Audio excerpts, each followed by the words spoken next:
Immigration, I think, is the biggest issue in Australia today. 80% of voters want to cut immigration. Australian Population Research Institute released a report earlier this year showing exactly that. That means that a supermajority of Australians want immigration reduced. This lines up with a few other polls conducted in recent years showing that somewhere between 65-75% of Australians want to see a reduction in immigration. No surprises there.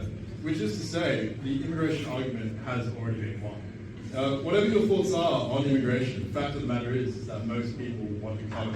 The problem is this. The argument has been won, but immigration still hasn't been cut. The problem is that we actually went out and asked people, what do you mean migration laws? Actually went out and asked people what they thought about these policies. The most obvious and glaring one here is that the majority of Australians don't want to go back to pre-COVID levels. They actually want something much stronger. Firstly, 72% of Australians want to cut immigration from the hundreds of thousands to the tens of thousands.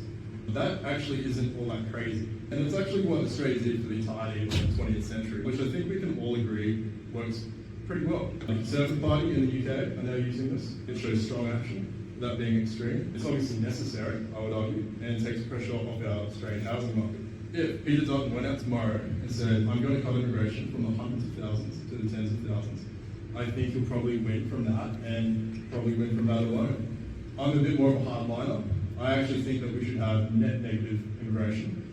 I'm also realistic. Tens of thousands is doable for the Liberals this election. We can talk net negative next election. And it'll do a world of good.